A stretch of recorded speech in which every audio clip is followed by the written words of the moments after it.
Good morning. The decadent and failed leaders of Europe met in London over the weekend with the failed leader of Ukraine, the actor, Vladimir Zelensky, in order to try to revive the war, which keeps all their countries financially afloat. So far, by all reports, they can't figure out how to proceed because without the United States, their military resources amount to zilch. They, like Zelensky, believed and still believe their own propaganda to the hilt, and also believe that the post war, quote, rules based order, in which the United States sold out its own citizens in order to militarily support all their imperial undertakings, would last forever. Donald Trump and J.D. Vance effectively killed that idea in their Oval Office confrontation with Zelensky last Friday. And there is no way to overestimate the significance of that event historically. True to the debilitated and deranged mental state, the leaders of Europe, with the exception of Hungary's Viktor Orban and Slovakia's Robert Fico, say they are assembling a coalition of the willing.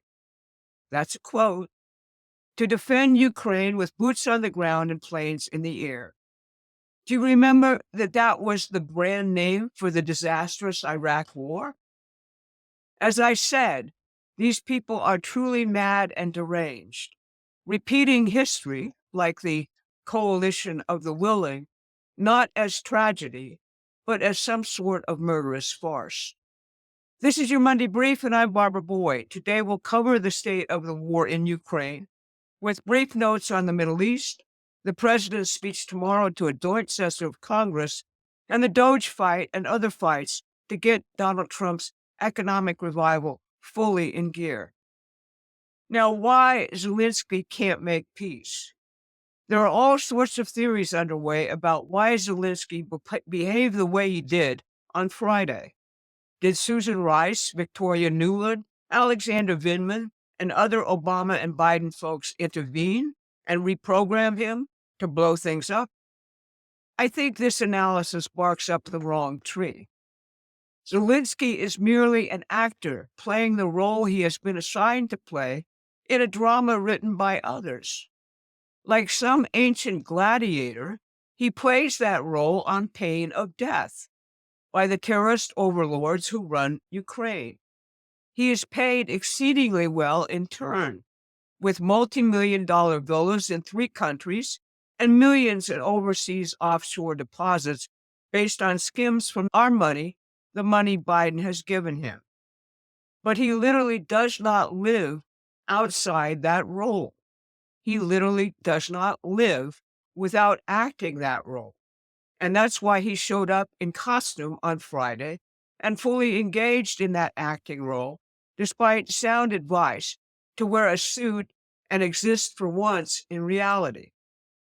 His real constituency here is not the foolish, stupid, and fawning senators who met with him before his White House meeting, causing him to arrive 20 minutes late. It is the huge Ukrainian diaspora organizations here and in Canada, heirs of the Nazi collaborators from World War II, who have been at war with Russia since the end of World War II and are very, very violent folks. They pay for the DC and London lobbyists who script Zelensky for the CIA and MI6. They finance the Ukraine lobbies in the House and the Senate. They threaten people they deem enemies of Ukraine with death. Investigation will show that they were behind the threatening demonstrations against Vice President J.D. Vance in Vermont over the weekend. If he holds elections in Ukraine, a requirement to make any peace treaty legal because his term expired more than a year ago, he will lose. The aim at this stage of the play was to get security guarantees from the United States to continue the war against Russia, the central organizing principle for the modern British Empire's strategic plays ever since the end of World War II. Eurasia, with its vast minerals and strategic raw materials is what the predators want to salvage their economies, which are collapsing, and Russia stands in the way. Macron of France and Starmer of Britain preceded Zelenskyy in these pleas. Germany currently has 180,000 active personnel between its army, air force, navy, and support staff. It has 350 battle tanks, 120 howitzers, and 218 combat aircraft. It cannot field a single combat division of 20,000. The UK says it has 18,398 soldiers in the army and a Royal Air Force of 21,915.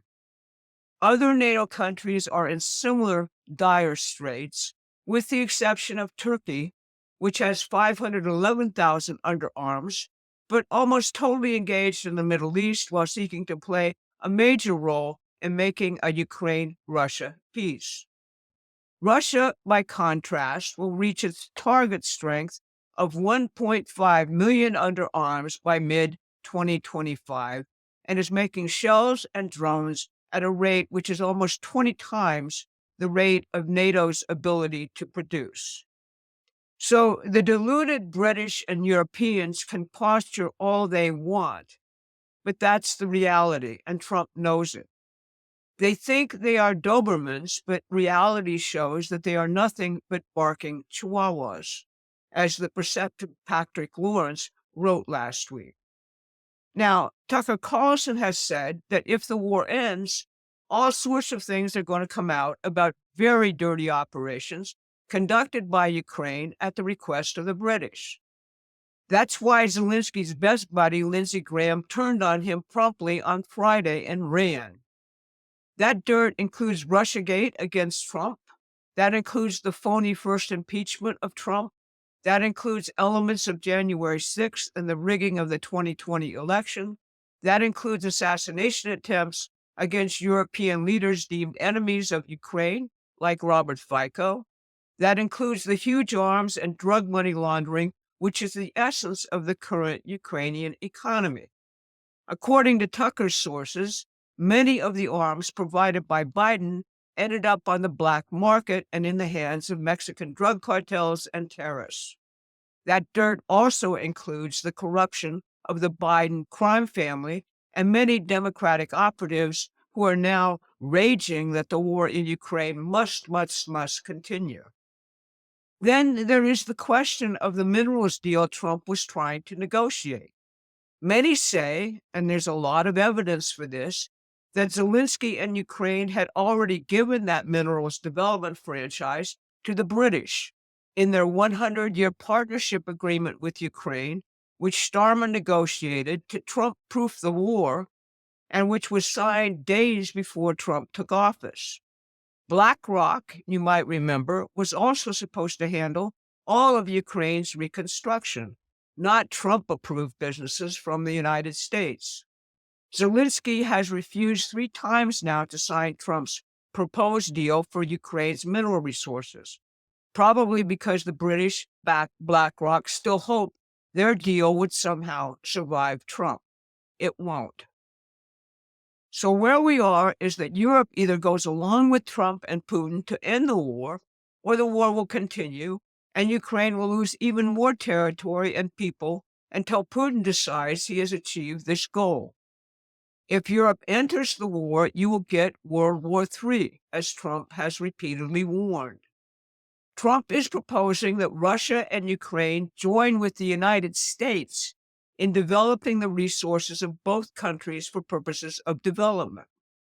The United States profits because it can seriously entertain cutting its defense budget by half, which Putin also says he wants to do, while getting mineral resources it lacks to develop our economy. In the Middle East, both Israel and Hamas continue to try and blow up Trump's peace deal. Trump's envoy, Steve Witkoff, will probably travel to the area this week. The Arab states will also present their plan for post-war Gaza sometime this week after a meeting tomorrow to finalize it. Now, tomorrow, President Trump will address a joint session of Congress in what is a normal process during the first term of an American president. Undoubtedly, he will report on the vast changes underway to revive the country as he promised in his platform. Promises made, promises kept. The flat-footed and steel-reeling Democrats will attempt to mount a defense of hugely unproductive expenditures under audit by Musk and Doge, and being cut as verifiable waste, fraud, and abuse. What has been significantly underplayed in all the media coverage of these battles are the positive steps Trump is taking to revive the economy.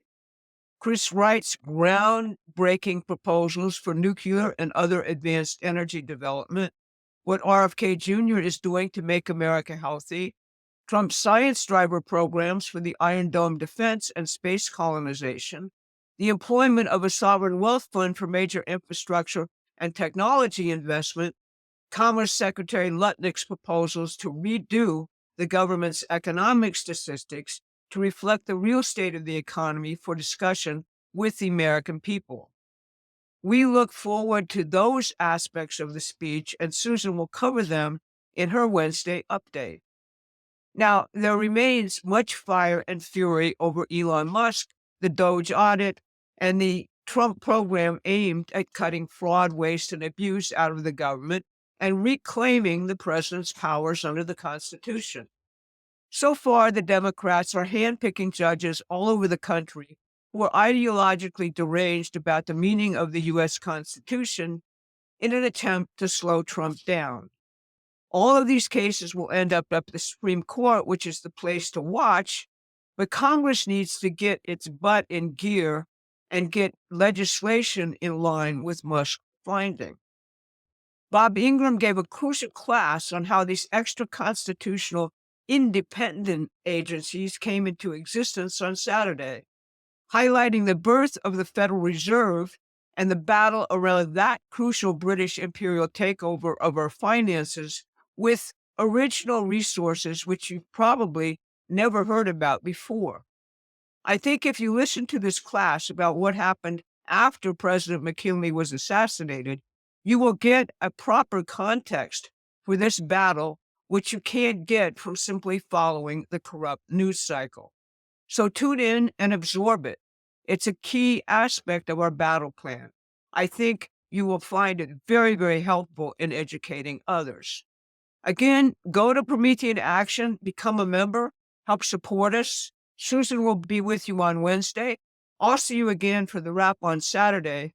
But again, I can't emphasize enough how much of a turning point occurred in the Oval Office on Friday. It is historic. It's something we should all sit back and enjoy and continue to fight to implement. Thanks very much for listening. Thanks for watching. Please take a moment and subscribe to our free newsletter at prometheanaction.com.